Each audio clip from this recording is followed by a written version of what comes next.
Congressman. Magandang umaga po, Sir Jay, at magandang umaga po sa ating mga tagapakinig, lalo-lalo na yung mga minimum wage earners ng mga kababayan natin. At kung naglabas ho yung DOLE ng kautusan, base ho dun sa 85 pesos na dagdag sahod sa mga manggagawa ho dito sa Metro Manila. Sa tingin niyo ho ba sapat na itong halaga para masabing nakakahinga na ho ng maluwag yung isang pamilya na taga Maynila? Sa gitna ho ng hindi ho natin may tatanggi yung mahal ho na bilihin ngayon, Congressman. Well, Sir Jay, una po, kailangan linawin natin, habang sinasabi ng DOLE na sila ay magtataas ng 85 pesos sa mga minimum wage earners ito sa Maynila, ito po ay hindi ibibigay ng isang bagsakan. Kumbaga po sa utang ay parang hulugan. So, this year po ay 60 pesos lamang ang idadagdag sa sweldo ng ating mga kababayan.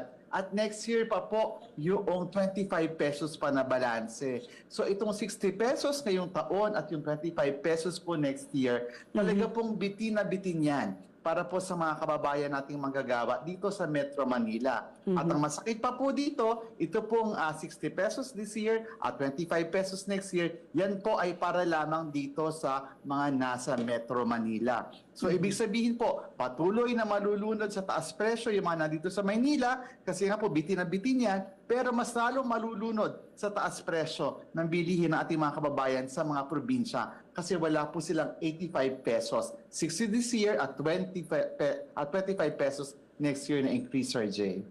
At kung binanggit nyo kamakailan ho, yung sinasabing hakbang na, kumbaga itong hakbang ng DOLE ay isang magandang simula ho. Pero dapat first step o yung unang hakbang pa lang. Ano ho yung ibig sabihin nyo dito, Congressman? Ano ho yung dapat na next step ng ating gobyerno?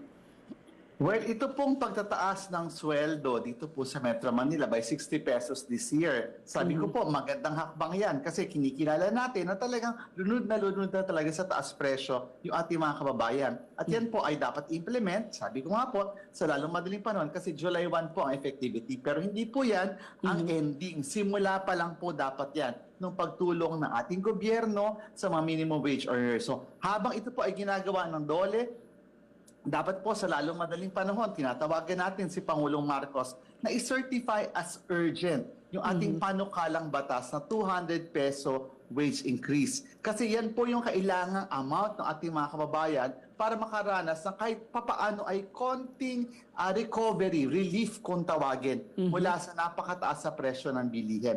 Yung 200 pesos nga po, kung tutusin, hindi pa yan pasok doon sa above the subsistence level ng mga kababayan natin. Yung 200 pesos po, yan po ay para mabawi lamang yung nabawa sa kanilang sweldo in real amounts dahil po sa inflation. Lalong-lalo na patuloy pa din po tumataas ang presyo ng bilihin ngayon. Akong marami hong manggagawa yung hong nadismaya dahil yung sinasabing 85 pesos ho, na aumento o yung kumbaga ginawa pa hong installment o hulugan. Yung 60 pesos muna ho, ngayong July, kumbaga ginawang installment At yung natitira naman ho, 25 pesos pagdating naman daw sa January 2027 pa. Sa pananaw niyo, Congressman, makatarungan po ba yung utay-utay na pagbibigay ng dagdag sahod? Kung ang pagtaas naman ng presyo ng bigas at gayon din ho sa kuryente, patuloy ho. Kaya nga po itong 60 pesos this year, sa totoo lamang po dito sa amin, pag nagbayad ka ng special sa tricycle, isang biyahe lang po yung 60 pesos na yan. So kulang na kulang po talaga para maibsan yung paghihirap ng ating po mga kababayan. At alam mo, Sir Jay, habang binabarat po yung ating mga magagawa, nakalulungkot dahil kamakailan lamang inanunsyo ng World Bank na tayo daw po, yung ating ekonomiya ay upper middle income economy na. Pero habang sinasabi na ganyan yung ekonomiya ng Pilipinas, nalulunod naman po sa kahirapan yung ating mga kababayan. So muli nananawagan po tayo sa Pangulo, sa gobyerno, patunayan nila yung ibig sabihin ng upper middle income economy. Dapat maramdaman yan ng manggagawang Pilipino. Sana po, sa darating na SONA, si Pangulong Bongbong Marcos, i-announce niya bilang priority legislation ng kanyang administrasyon ang pagbibigay ng 200 peso wage increase. Hindi lamang sa Metro Manila, kundi sa buong bansa na kailangan ngayon.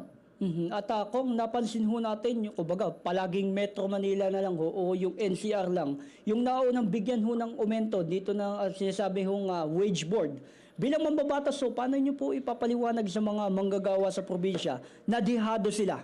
At gayong pareho lang naman ho yung taas ng presyo ng mga bilihin sa labas at dito ho sa Maynila.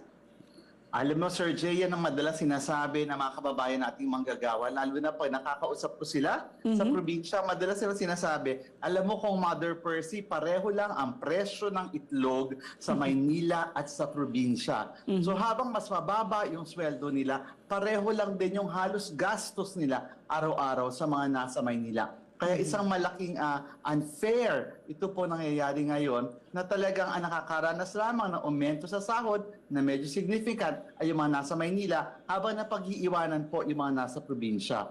Kaya po hindi natin masisi ang mga kababayan natin lahat nagsisiksikan dito sa Metro Manila kasi nga po nandito yung mas mataas sa sweldo. Kung gusto po natin na umunlad ang ating mga probinsya, dapat bigyan din po natin ng ganoong sweldo yung ating mga kababayan doon.